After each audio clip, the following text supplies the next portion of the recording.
gentlemen, welcome to the Lion's Den Show. And here's your host, Cody Robert Judy. Welcome back to the Lion's Den Show. I'm your host and your co-host, Cody Robert Judy. Today is April 18th, 2011. Beginning very quickly where we left off in Part B, this is Part C of our ABCs of this episode. Cheers. Now, this isn't the only fishy thing about this man, which has fraud written all over it. His registration for selected service is not normal either. Based on the name he used to register Barack Obama, he didn't use Barry Soetoro to register for the draft. Barry registered as Barack Obama in 1980.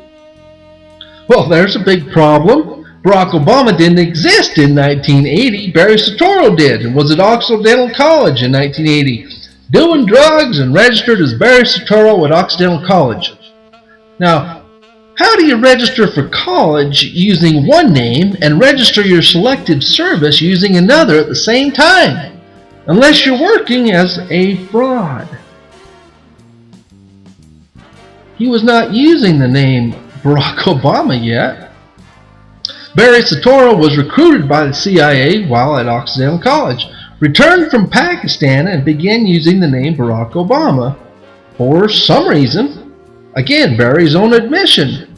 What was the reason he used the name Barack Obama after returning from Pakistan? The main connection of heroin to New York. Barry couldn't get a job. He couldn't work for a lawyer without a background check, so Michelle was working for a law firm and she got him on. Barry never filed a case alone or a single motion. Kind of strange for a Harvard Law graduate. Most likely because they knew he was a fraud. Barry rescinded his law license. I'm not a lawyer and I filed tons of motions in court pro se, but this guy in the White House is a Harvard Law graduate, esteemed as president of the Law Review, and never filed a single motion or had a case. What kind of joke is in the White House? What kind of joker has the Democrats been conned by? Wait till they get a load of this. Question. Since when did you give up your law license from Harvard paid for by Saudi Arabia? He rescinded it so he wouldn't be disbarred for fraud.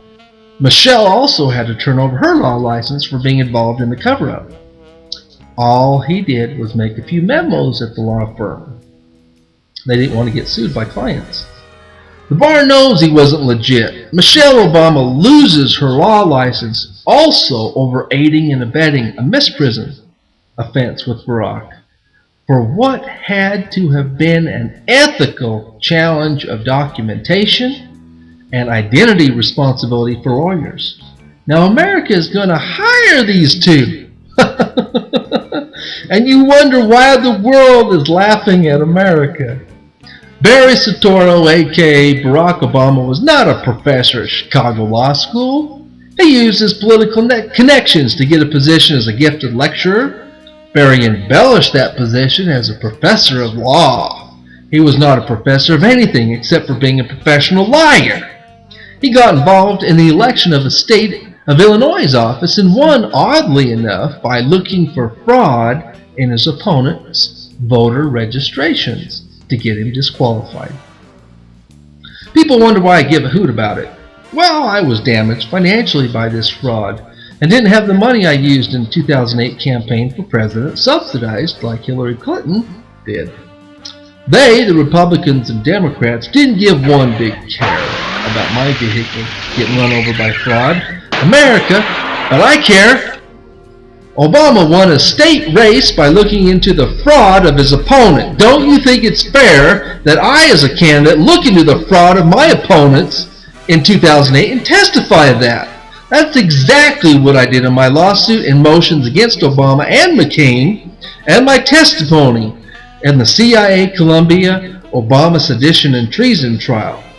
Well, Barry or Obama isn't that rich, and he spent upwards of, $2 million covering up the dirt and running scared because he knows from experience how using the same tactics he used against he used against his opponent in the state legislature race can work against him. Should our U.S. president really be running scared, though? Is that the kind of man you want for president, a big bully?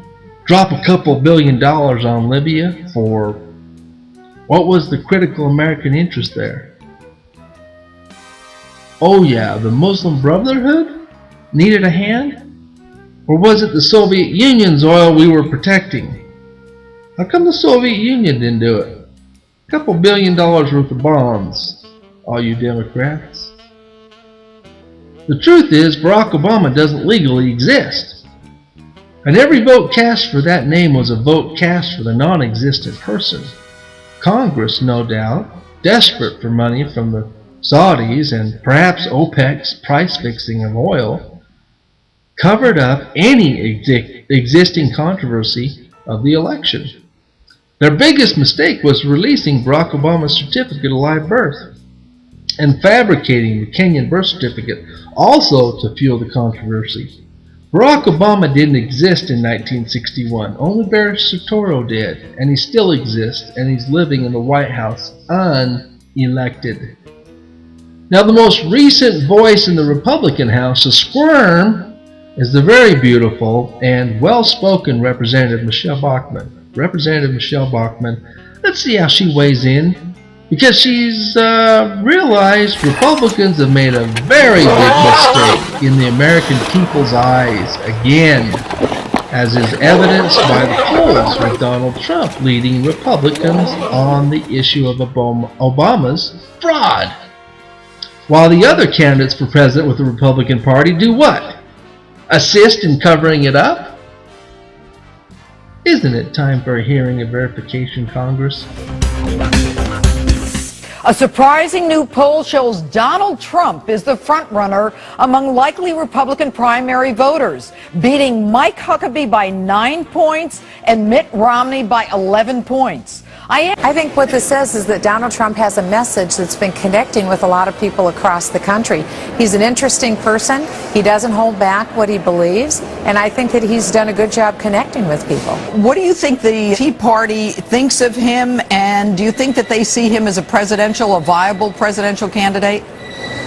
They may. I think that whatever we can do to increase the ranks of people who are part of the Tea Party is a good thing, because the Tea Party, as you know, is not a political party. It's made up of Democrats, independents, people who've never been political before in their life. They're people who want us to live within our means and act under the Constitution, and they want our country to come back again. They want the economy to revive. These are really good people. It's a very broad-based message, and I've been really excited to be a part of the Tea Party movement. And you know, President Obama this week said to ABC that if the Republicans keep focusing on where he was born, that it just makes it easier for him to get reelected. What are your thoughts on that? Well, it's an interesting issue that has gone on for so long, and it's one that the president could have solved very early on. All he had to do is just answer some questions and show his document, and then have people do an attestation that this is, in fact, is a legal document, and it's over. It's done.